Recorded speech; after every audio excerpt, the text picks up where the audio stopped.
As we get closer and closer to the new year and we're looking and analyzing our budgets, how we want to do things differently for the new year, I've been doing a budgeting series on how to set up our sinking funds, how to set up our savings challenges to make them work for us. And I've received multiple questions asking me, how do you know how many savings accounts to set up? How many categories should you have? And how do you set up those savings accounts? So when I started reading those questions, I started thinking to myself, maybe people are thinking, how many savings accounts should you have set up for your sinking funds or just for any goals in general? So that's what we're going to talk about today. We're going to keep this discussion rolling as we prepare for 2025. So let's go ahead and put into the chat below. I want to know how many savings accounts you guys have set up already. If you don't, that's fine. Let me know that too. So go ahead and grab your budget planners, go ahead and grab your notebooks, and let's get into that topic right now. All right, so as we begin our discussion on how many savings accounts you should have for your sinking funds, let's talk about why do we need multiple accounts?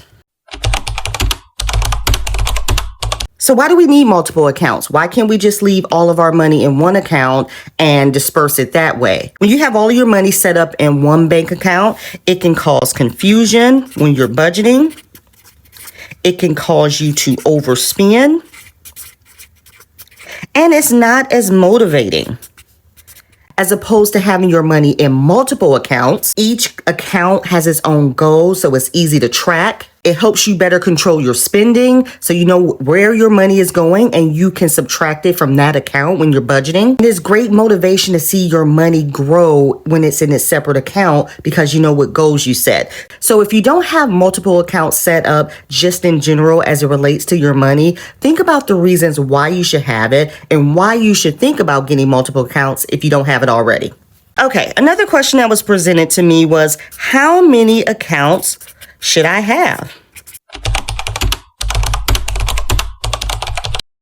How many savings accounts should I have for my sinking funds? Now, if you watch my video, you'll see that I have close to 25 savings accounts, and I have those savings accounts set up in a way to match my sinking funds. Now, I've been doing this for a little while, and I didn't start off with that many savings accounts by any means. So if you're just starting, I would recommend starting off with 3 to 5 savings accounts. And let me tell you why. The reason for this is when you're just starting, you don't want to overwhelm yourself. That's not the whole point of budgeting, remember. But starting off with at least 3 to 5 accounts will get you used to having those multiple accounts and how to manage and budget them. So my recommendation when you're setting up your savings accounts, if this is your first time or even if you're wanting to try something new, here's what I recommend. I would start off with emergency fund. This emergency fund would be for, to get 1 month ahead, 3 months ahead. All of those bills or expenses you're thinking about, if in the event something were to happen, I would start off with that. I would next start off with short-term goals.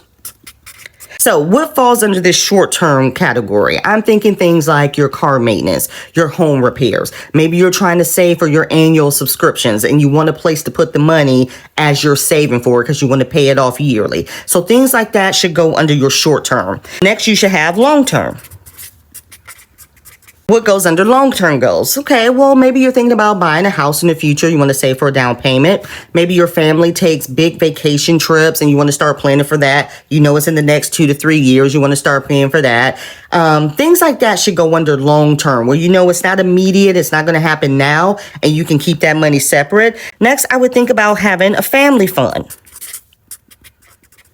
So what do I mean by family fund? Well, I mean anything that pertains to family, good or bad, where you may need to maybe book a ticket to go and visit because, there's a funeral that's coming up. Or maybe it's something fun and you and your family have family reunions every 1 to 2 years. Or in my example, I like to save money for, my nieces and my nephews in case they ever need anything as they get older. So you want to think about that. Now, if you don't have a big family and you don't want to do a family fund, maybe consider self-care. And maybe this fund could be for things that relate to you for your mental well-being. So something to think about. And finally, the savings account we all should have is miscellaneous. And the reason you want to have a miscellaneous account is so that you have this account in case something happens that doesn't fall in these other accounts here, you can pull from here.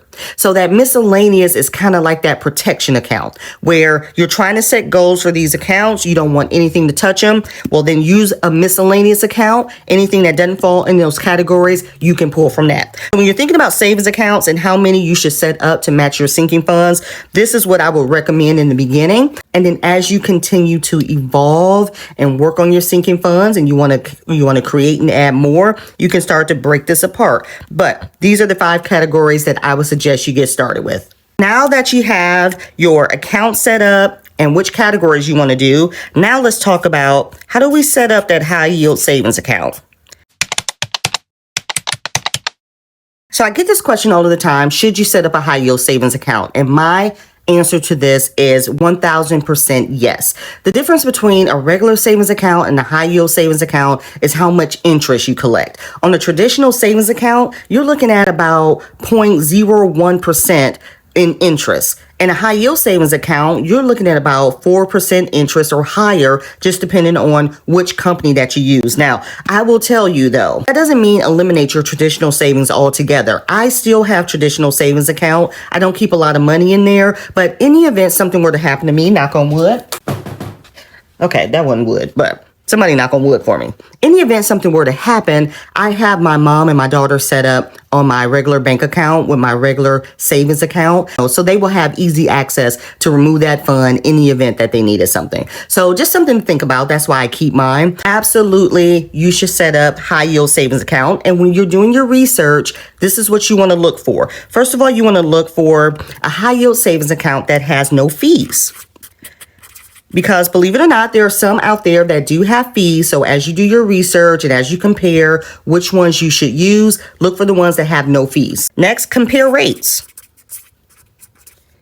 Compare rates and see which one brings you the highest interest rate. Now, they may go up and down, remember that, but look for the account that works best for you. For example, I use Capital One. The reason I use Capital One is my credit cards are all with Capital One. So it makes it easier for me to have all of my information, savings accounts, credit cards, checking account with Capital One all in one place. So just certain things to think about as you're looking up high yield savings accounts. Another thing you want to look at is easy transfers across accounts. So what I mean by that is I have 2 bank accounts and I move money from my main account to my high yield savings account. So you want to make sure you're setting up accounts that you have easy transfers. And one tip I will give you is if you have accounts, look and make sure they both have Zelle as an option. That's what I do with my accounts as I transfer money. If they both have the option to send and receive money from Zelle, you'll get your money instantly, as opposed to a regular transfer that can take anywhere to 5 to 7 business days. So something to think about. Next, you want to look for a high yield savings account that lets you set up multiple accounts. And when you set up these multiple accounts, this is what you'll use as your sinking funds. So for example, this is how I've set up my high yield savings accounts. For Capital One, you are eligible to open up to 25 savings accounts. So the majority of my sinking funds, I match with my savings accounts. Now, not all of my sinking funds have a savings account, but for the ones that are used for goals that fall under these categories up here, I'll open a savings account for it. So as you're researching high yield savings accounts, look and see if that is an option. And that way it helps to track your money better because you can name your savings accounts to match your sinking funds and you can track and budget your money better. And then finally, you want to set up automatic transfers if that's important to you. Is that a possibility that money can be automatically transferred into these savings accounts? So we're going to do much more of a deep dive in high yield savings account in my live this Saturday morning at 10 a.m. Central. So set your reminders so you can join us and we'll get into more of a discussion about high yield savings accounts. All right, so now as we look into how to set up our savings accounts and how many we should have, let's make sure we're looking at, once we get all this set up, we want to make sure we set goals for those savings accounts. So we want to set goals for our accounts. Let me put savings right here so everyone knows what I mean. So now that you have your categories, you have your emergency fund, your short term, your long term, family, miscellaneous, whatever categories that you set up, let's start setting goals for them. It's very important to set goals for how much you want to save. This way it keeps you on track. You can watch your money grow. You can see that you set that goal, then you can move on. So I want you to start thinking about, for each category, what amount would cover you in the event of an emergency. Let's just say for my emergency fund, I want to save $1,000 in my emergency fund, and I want to do it by the end of the year. So that means for every month, if I start in January, I want to save $1,000 by the end of the year. That means that I need to put at least $83 a month into that high yield savings account so I can reach my goal of $1,000. And the reason why it's so important to set goals for these accounts, so when you reach that goal, now you can move on to a different goal. And then reach that goal and move on to a different one. And then once you've reached all your goals, you can come back and set another goal for those accounts. So your takeaway is, I want you all to think about what that number is for you and how you can get there. So as we look at how many savings accounts we should have to match our sinking funds, we looked at why it's important to have multiple accounts, how many accounts we should have, we don't want to go too crazy, how to set up a high yield savings account, and then we're going to set goals. Now we want to make sure we check in. And you want to check in monthly or quarterly. So if you all just saw my third quarter check-in, I do this every quarter. And the reason why I do this is, first, I want to make sure that I'm still on track with the goals I'm trying to save. I want to see how much money I've saved. And if you're a cash budgeter like myself, I want to make sure I'm not keeping all of that cash in my envelopes. I want to transfer them over to their savings accounts. So for one, I don't have that much cash on me, but for two, it's collecting interest. But the overall reason you want to check in when you set up your different savings accounts, you want to check in to make sure you don't need to readjust how you're doing things.